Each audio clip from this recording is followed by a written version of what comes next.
welcome to another edition of the SportsPro Podcast. I'm Tom Bassam, back after a week off in which the hot seat was very ably filled by my colleague Katie Preston, who had a fascinating conversation with Gemma Waugh, who's from the MKTG agency, but also a member of our SportsPro New Era class for 2023-24. If you haven't listened to it yet, I really strongly recommend you do. It was a conversation all about how women make the sports industry a better place to be. Now, on this week's show, we feature a interview that I did recently with the CEO of the England and Wales Cricket Board. That's Richard Gould. Richard Gould joined the England cricket body in 2021 after serving the same position at Bristol City Football Club, but he previously has plenty of experience in the game, having been chief executive of both Somerset and Surrey. Now, in our conversation, we covered all things cricket, including the IPL, the 100, the future of the test match format, and everything in between. I started off by asking Richard for his thoughts on the health of the county game. I think the county game's in a good position. It's one of those formats of the game that's been around literally for 140, 150 years. Now, history is really important to us. That legacy, the fact that the clubs are so deeply rooted in the communities, the talent pathway that comes through it. It's all such an important aspect of what then we as a game hope to deliver, perhaps at the sharpest end, which will be our England men and women's teams. Sport can be a precarious existence, but we've never lost one of our county clubs in terms of going into administration or going out of business, and that's something that we're very proud of also. And so the county game, both for our men and women's teams, is the bedrock of our professional teams, all of them. On the county game, to talk of it as one thing, I think is almost a little bit disingenuous in that you've got the T20 Blast, you have the county championship, and then on top of that, you've got the 102, which almost sits outside of the traditional county model. I'd like to start with the Blast. With that, obviously it's a T20 competition that kind of goes up against the 100. What's the future for that competition look like? Is that something that the ECB is still actively invested in, like not just financially but emotionally too? No, very much so, and emotionally as well. We've got the 100, which is currently played at 8 venues, both men and women's teams, and then we've got the county Blast, which is played across 18 clubs but probably 22, 23 venues. And so that gives us our geographic spread in terms of the Blast. It's been going since 2003. Sometimes people will forget the impact that county cricket had in the creation of T20 all those years back in 2003, and that's really what primed the whole white ball T20 growth globally. And so it's got a very important future. Yes, we have another short form competition, the 100, which is our premier competition in terms of the concentration of talent and the investment that goes into it. But I'm very confident and comfortable having multiple competitions sitting alongside each other. It's what you see in sport. How many domestic competitions does a rugby club play in? Probably 4 a year.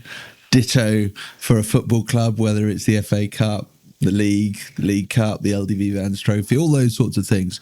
You know, each competition slightly has its own context, but they're all valuable to us. When you're, I don't think ranking them is the right way of thinking about it, but like, do some have to be given greater priority given that they, I mean, for example, like the county championship feeds the test team, the 100 doesn't feed a form of international cricket. How does that work? Yeah, scheduling in cricket is, I mean, we could write books and books as to how the scheduling goes, but take, for example, 2017, 2019, we hosted the Champions Trophy and the World Cup here in this country, and those competitions started in sort of middle of May.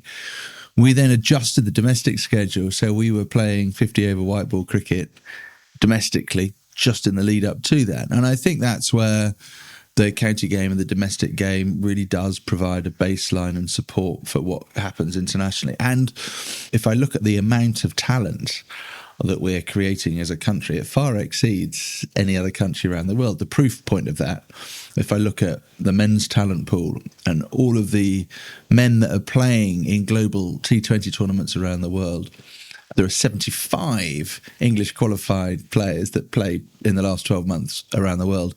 The nearest country to us was Pakistan with 45.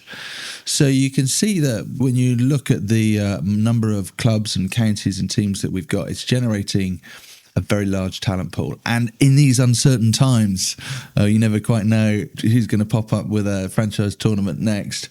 Having a really strong talent pool provides us with a good base. Isn't partly, though, that to do with the fact that India doesn't so much let its players go and play in those overseas tournaments, so there is more opportunity? Yeah, definitely. Particularly in T20 tournaments, we do see Indian players playing in county cricket. But in terms of T20 tournaments around the world, the Indian players do not participate. And that is largely because the IPL is the biggest global tournament and they want to keep it that way. And I can understand that otherwise they will have value leaching out from what they're trying to do. And how do you protect against that all-encompassing growth of the IPL? I mean, it's a fantastic tournament. Yeah, it is. But its orbit seems to be ever increasing. Its gravity seems to be ever increasing. Do you have to be a bit protectionist as well? We do have to protect our resources and our players and make sure they don't get burnt out and they get looked after. The IPL is the most important domestic tournament in the world in cricket, and at some stage maybe the most important domestic tournament in all sports. Such is the size and reach of that particular They'll have market. a good old arm wrestle with the NFL, I think. They will do, but in terms of views and all the rest of it, digital views, depends on what metric you use, it's kind of right up there. So, we're very keen that all of our best players do get the opportunity to play in the IPL. It's great for them, it's great for their careers, and it's good for us. There are other competitions around the world that aren't so good for us, and therefore we need to make sure that we're paying our players the market rate so they don't feel as if they need to go and pack their bags every couple of weeks and go off, because ultimately it's not great for them. And it's not good for us also when we're preparing for our own international matches and international challenges. World Cup being an example, we've got the T20 Men's World Cup coming up later this year. The women have just come back from New Zealand. The life of a cricketer, particularly if they're playing domestic and international cricket, can be very, very busy. My follow-up to that would be, how do you ensure that English cricket is producing the revenues in order to match the Indian revenues? I mean, that's really tough, right? Yeah, that is tough. Most of our revenue is generated from Test cricket.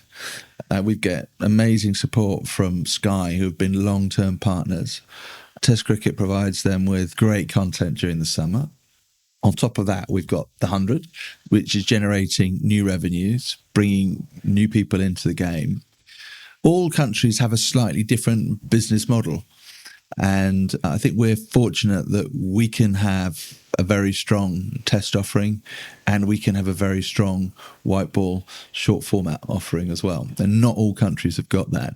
That's something that obviously we're working with the ICC that we're very cognizant of to try and make sure that value can be spread as widely as possible throughout the game, whilst ensuring that we've got enough money left in order to deliver on our intent to make sure we keep all our best players. Why is it, do you think, that like England and Wales, obviously, is so good at generating interest in Test cricket compared to other countries?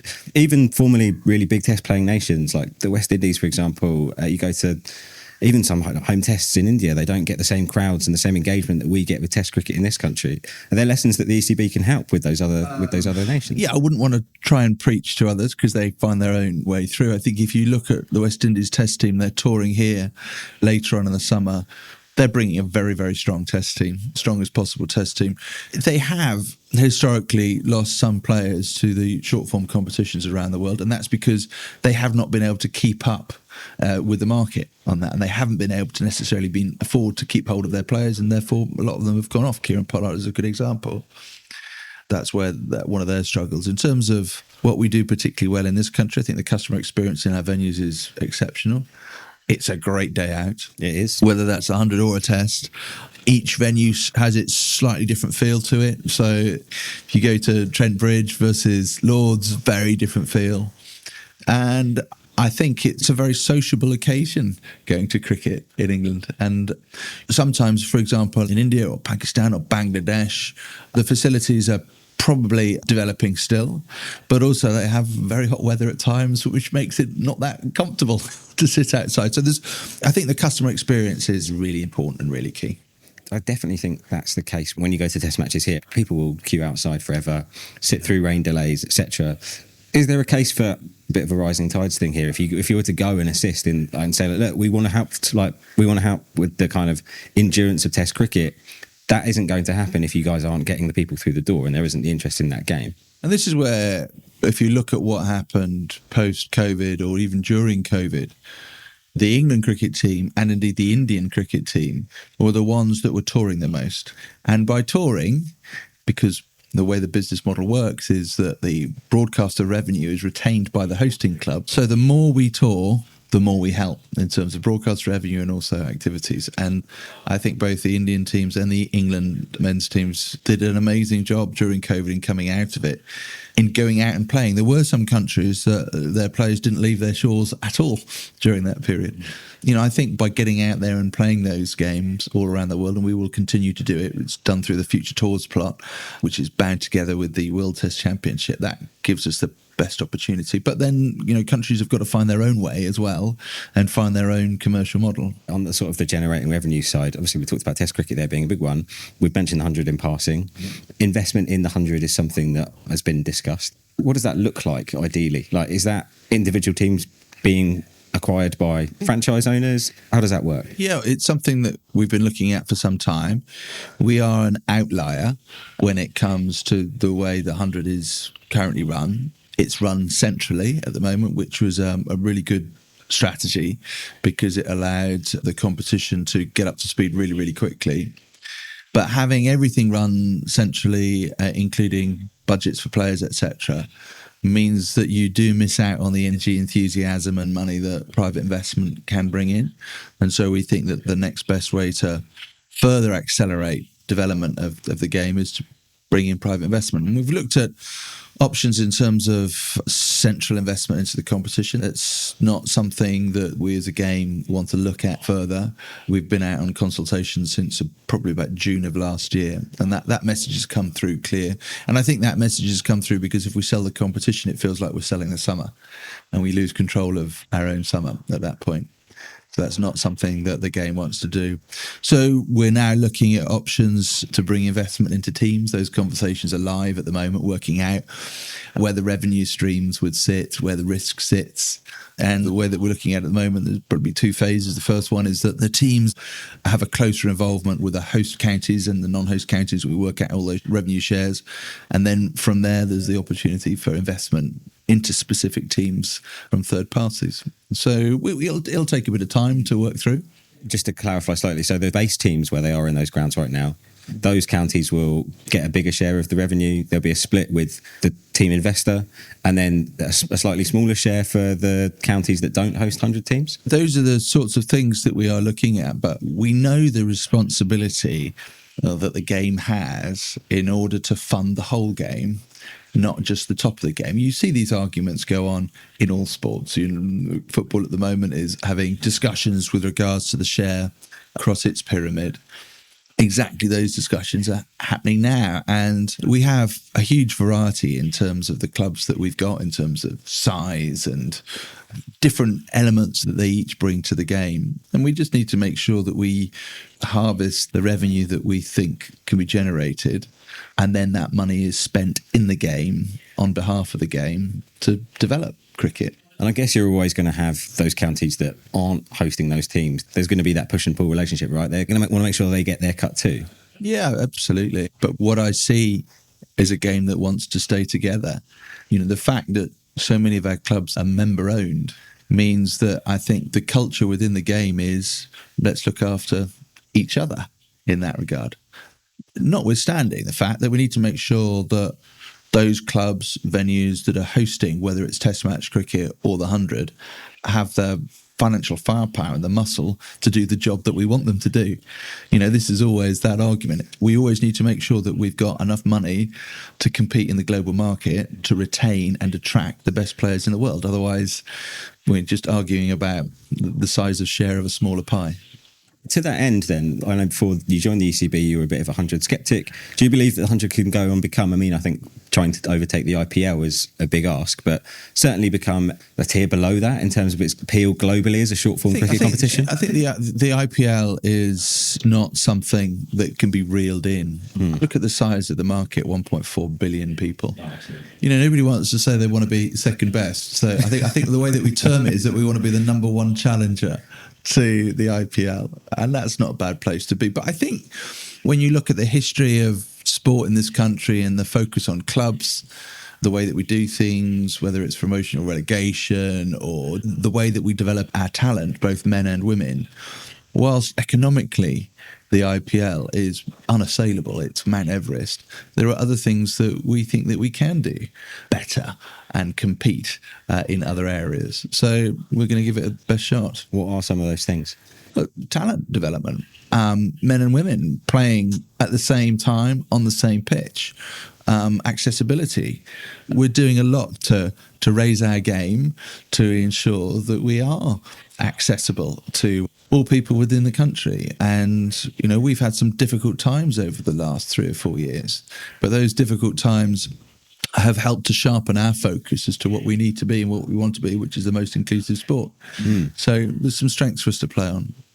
To come back to what we were discussing earlier about Indian players playing overseas, would you accept investment, say, from some of the IPL team owners into the 100 teams if you were able to get access to that playing pool as well? Or is that something that's not really on the agenda? I think we've been talking about trying to get access to Indian players for many years. I don't see that changing at this stage. There is a lot of interest from Indian investors into English cricket through the England Welsh Cricket Board, as there is from many other countries and many other sources.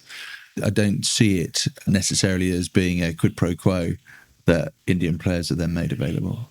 But if that Indian investment were to come in and it was from IPL backers, they would want to have a say in a way that would suit probably the IPL, right? In the way that they have with the SA20 and Major League Cricket and the Caribbean Premier League. Yeah, they'd want it to suit the needs of their own IPL franchise, not necessarily the needs of the IPL. It's interesting the number of IPL franchises that are looking to basically have groups of teams. And you see it in other sports. You see it in football, where you have that group structure, and I can see benefit in having a group structure.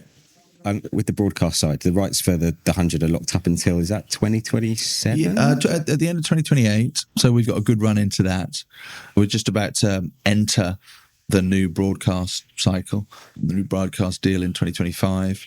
So we've got a good degree of stability to build on. As I said, Sky have been amazing partners. We get great coverage from the BBC. Also, we think that we've got a really good mix of some cricket in front of the paywall and also clearly enough cricket behind the paywall to continue to allow us to invest in the game, not just at the top, but all the way through. For the ECB, I guess going back out in front of that paywall, is that something you're like, this is something maybe we should look at a little bit more if we can? Because that was a criticism for a long time, I think, after the 2005 Ashes. Basically, English Test cricket, we didn't see it again, apart from some very rare occasions. But the 100 was a great opportunity to take it away and bring that access back in and create a broader audience. Yeah, the exposure is without doubt really important. The BBC do a really good job for us on that. Streaming is extremely important to us now. The number of counties and clubs, both men and women's games that are streamed.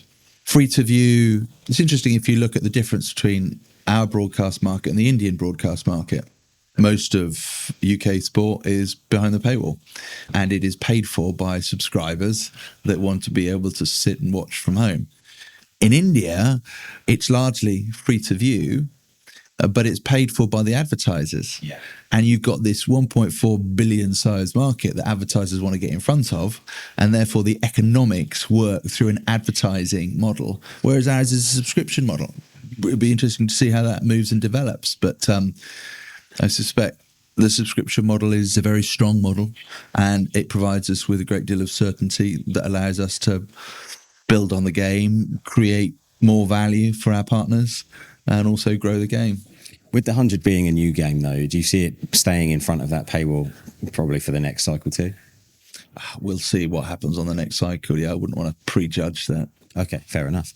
We've talked a lot about the men's game. I think that's really unfair. Sorry. Totally. The women's game, I think this is really exciting. The announcement very recently about the kind of the creation of the teams that are being attached to the new counties. I think there was a lot of chat about where the teams were and like who wasn't there. But what I want to know is, what are the formats that are going to be played? Is this included in Sky's broadcast deal? How are the public going to access it? Yeah, the format will be T20 and 50 over format, as are played now by the regional teams. The regional teams were created 4 or 5 years ago to help pump prime the pathway, effectively, to try and bring the talent together and advance the women's game in terms of the quality of play. And that's been really successful. I think we had 20 women players playing around the world last year in franchise tournaments. If you go back to 2018-19, we only had 18 women on professional contracts in all of cricket. We've now said that we want to grow to 12 teams by 2029. We've just announced 8, with another 2 to shortly follow by 2027. That gives us a pool of 150 to 180 professional women players, which I think puts us ahead of any other country in the world in terms of development of the women's game. And that's really exciting for us. Obviously, you've got the 102, which is another way in which fans can get into that sport. But the broadcast side of it is, sorry, just to clarify, is who's going to broadcast the women's competitions in this country? Yeah, we've got existing broadcast contracts in place with Sky. We will also be, as the same way that we do with our county programme, looking to expand the streaming services. The streaming services that the counties have developed over the last few years have been exceptional. Whether it's through the ECB app, you can get every game on the ECB app, or whether it's through YouTube, it's brilliant. 6 or 7 cameras, amazing commentary teams with some extremely interesting and big names on some of those. So I think that will be the first instance. We know that getting exposure for the women's game is really important. When we look at the data, we want to make sure that the women's game is regarded exactly on the same level as the men's. It is that broadcast exposure which is regarded as the most important critical piece at this point. So that we will certainly be focusing on that. And we want to grow the value of the women's game, both in terms of selling tickets, selling sponsorships, and selling broadcast deals. So, we will be going all out to demonstrate that this really has value, and it has more value than perhaps historically has been ascribed. So next time we do go out to market, then we've got a fully fledged and really strong offering. Is the WSL quite a good example here of the trajectory in which professional women's sports in this country can go? I mean, cycling back 5-6 years, what was BT, now TNT Sports, not very big rights deal, I think maybe just covering production costs, moves over to Sky and BBC, and the revenues immediately go up. This time they're expected to double, I think. But now with the creation of a new commercial body which is going to be in charge of that, is that something that potentially, with the women's game, you've got such a big chance, it seems like, to redraw it in a completely different way. I think with men's sport, you're building from loads and loads of history. With women's sport, there's a chance to design it in a really modern way. Is that something that ECB is thinking about? It has to be designed in a modern way, but I don't think that we will be looking to spin the women's game out separately, because we think we can get more investment in to the women's game if we aggregate all of the income coming into the whole game, and then we select our own strategic priorities for investment, whether that be the 100 or the women's game. And I think this is where we are different to other sports, in that everything comes under the ECB umbrella. So that's the England team, the domestic team, and grassroots. That means that, yes, there are debates that go on as to where the money should go, but all those debates are done within the same organisation. So we've got our strategy Inspiring Generations, and we can refer back to that strategy when we're making those decisions on where the investment should come in. Because otherwise, my view is that the aggregation model allows us to invest more into the women's game and other areas than we otherwise would do if the money was coming in and only going in to fund the specific elements that the broadcast was linked to. Yeah, I guess that's the jeopardy of like the Premier League model, for example, where you get into the situation like you have now with, as you said, arguments over who's paying for what. I'd like to go into the streaming side a little bit more. So currently counties can stream via the ECB app. The women's teams will get the chance to do that. Are you going to look at creating a whole ECB direct-to-consumer platform, revamping that entirely and putting a lot of the content on there as a sort of at least an early easy access point? Yeah, we're developing on that. Currently during the Blast games, we consolidate all the content on a Friday night Blast program that we produce ourselves, and it flicks between the matches, and we can do that because all the central feeds coming in. I think the technology has moved on so much over the last 10 years, and previously you mentioned production in the past. It was the cost of production which was the limiting factor in terms of what you could do. Now that's not the case. You can produce a pretty high quality feed for relatively small amounts of money, and therefore it's just much more achievable for us. And some of the numbers that we see are really quite impressive that are coming through. I think the higher those standards go, the easier it is for us to provide a consolidated program then that will be attractive. Very much looking at the EFL model with the new Sky deal. I was watching Bristol City the other day on the bonus stream. And I think that's really important that people are allowed to support and can support their team as often as possible, even if they can't get down to the ground. And I don't think it stops people going to the ground. In many ways, I think it just gives them a closer connection and is good for the clubs all around. What's the thing you're most excited about in English cricket right now? I am most excited about the growth and development of the women's game. Whether it started at schools in the 50s or 60s, but there were boys' sports and there were girls' sports, weren't there? And it was, people were shoved down a particular line. And I think over the last 10 years, we've seen that change for the better. And what we're trying to do with cricket is to make sure that we can catch up for lost time, frankly, and overinvest into the women's game in order to try and make sure that cricket is the sport of choice for any aspiring girl or woman. What's the biggest challenge that you are facing in the ECB right now? The challenge is the breadth that we have to work through. Everything from international cricket, ICC, international relations, through to grassroots, 5,500 clubs, through to more informal types of cricket, tape ball, and trying to put more support in that. So our main challenge is the breadth that we've got to deal with and the relatively fixed amount of income that we've got to resource everything. So the most difficult decisions are always about how do we cut our revenues, where do we invest, at what particular time. Okay, all right. That seems like a pretty good place to leave it. Richard Gould, thank you very much. Thank you, sir. Appreciate that.